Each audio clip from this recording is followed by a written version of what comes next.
सभी को नमस्कार, जय हिंद, जय भारत, वंदे मातरम। मैं मनोज हरिदास शर्मा आप सभी का हार्दिक अभिनंदन, हार्दिक स्वागत करता हूं। देखें, दो चीजें, एक तो बीएसटीसी और एक पीटीटी, है ना। मतलब बीएसटीसी छोटे बच्चों के जो अध्यापक हैं वो, और जो पीटीटी है वो बड़े बच्चों के अध्यापकों के लिए। बीएसटीसी और पीटीटी की बात कर रहे हैं अपने, तो इसमें क्या कुछ रहेगा कि हमें कौन सी करनी चाहिए, बीएसटीसी करनी चाहिए या फिर पीटीटी बीएड करनी चाहिए। पीटीटी के माध्यम से हम क्या कर पाएंगे, बीएड कर पाएंगे। तो ये जो चीजें हैं कि हमें बीएसटीसी करनी है या बीएड करनी है, तो इसके बारे में हमें देखना है। क्या देखना है वो भी हम देख लेंगे। अगर बीएसटीसी करना चाहते हैं, बीएसटीसी कौन करेंगे, जो विद्यार्थी अभी कक्षा 12 में है, जो विद्यार्थी अभी वर्तमान में कक्षा 12 में है, जिनकी बोर्ड परीक्षाएं अभी चल रही है, या जिन्होंने कक्षा 12 उत्तीर्ण कर रखी है, पास कर रखी है, वे विद्यार्थी क्या कर सकते हैं, वे विद्यार्थी बीएसटीसी कर सकते हैं, बीएसटीसी कर सकते हैं। अब बीएसटीसी करने से फायदा क्या होगा? फायदा तो यह है कि 12वीं के बाद आप 2 वर्षीय पाठ्यक्रम के आधार पर अध्यापक के लिए अपनी योग्यता पूर्ण कर सकते हैं। क्योंकि जो प्राइमरी स्कूल है कक्षा 1 से 5 तक, उसमें जो अध्यापक है उनके लिए जो न्यूनतम योग्यता है वो बीएसटीसी है। अब बीएसटीसी से एक तो ये चीज, बीएसटीसी के आधार पर ही आप 10+2 की पात्रता, सीईटी पात्रता है ना, उसको भी पास कर सकते हैं। क्योंकि जो चीजें, जो जीके, जो रीजनिंग आप बीएसटीसी में पढ़ोगे, हिंदी बीएसटीसी में पढ़ोगे, वही चीजें आपको कहां मिलेगी, वही चीजें आपको 10+2 पात्रता में मिलेगी। और 2 वर्ष के बाद में आपके पास एक डिग्री हो जाएगी। और बात की जाए वर्तमान सरकार की, तो प्रत्येक सरकार है वो अपने कार्यकाल के दौरान 2 अध्यापक भर्ती तो करवाई देती है, एक तो आते टाइम और एक जाते टाइम। तो अब ये सरकार आई है और इस सरकार ने अपनी पात्रता भी करवा दी, और जनवरी में उस पात्रता का पेपर भी करवा दिया जाएगा। तो फिर हमें मौका मिलेगा। मौका कब मिलेगा? जब 2 वर्ष के अंदर अंदर हम क्या कर लेंगे, बीएसटीसी कर लेंगे। 2 वर्ष के अंदर अंदर बीएसटीसी कर ली, तो फिर हमें अगली जो वैकेंसी आने वाली है, जो मान लो 2027 में आए या 2026 में आए, वो हमें मिल सकती है अगली वैकेंसी। क्योंकि ये पेपर तो चला गया, 1 जनवरी 2026 में होगा। उसके बाद जब कार्यकाल का अंतिम वर्ष होगा, चौथा वर्ष या 5वां वर्ष, उस समय ये सरकार वैकेंसी देगी और उस वैकेंसी में आप शामिल होने के लिए पात्र हो जाएंगे। तो बीएसटीसी का तो ये फायदा है, छोटी सी उम्र में आप सरकारी नौकरी लग जाओगे। इसके आधार पर 10+2 बीएसटीसी के आधार पर छोटी सी उम्र में आप सरकारी नौकरी लग गए। अब बात करें बीएड की। बीएड 2 प्रकार की है, एक तो इंटीग्रेटेड है जो 4 वर्षीय पाठ्यक्रम है, और एक बीए, बीएससी या बीकॉम के बाद है, वो 2 वर्षीय पाठ्यक्रम है।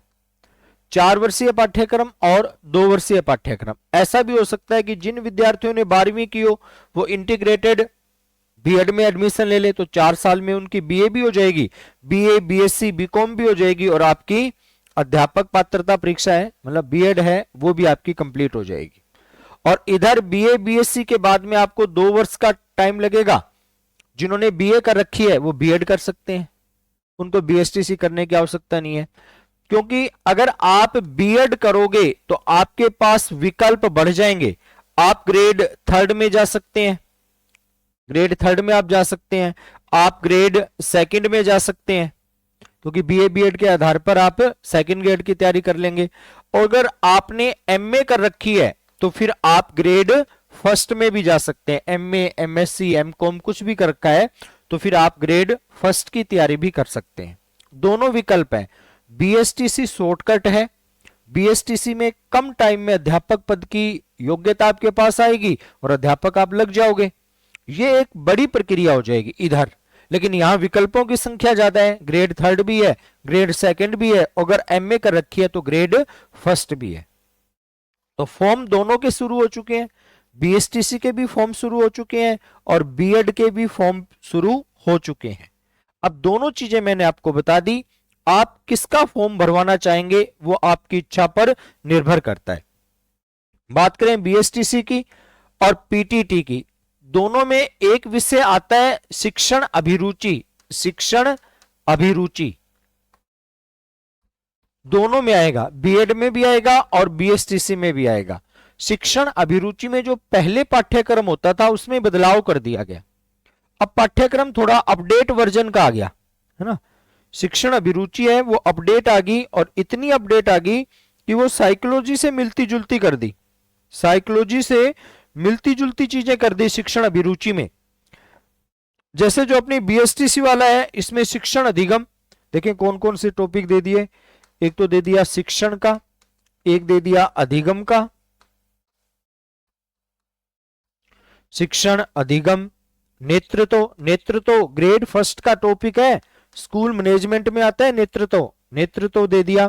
सर्जनात्मकता, सर्जनात्मकता जिन्होंने अभी रीट की तैयारी की है उनको पता है सर्जनात्मकता, सर्जनात्मकता का टॉपिक दे दिया।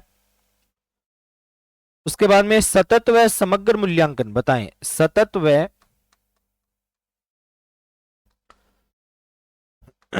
समग्र मूल्यांकन, एक ये टॉपिक दे दिया।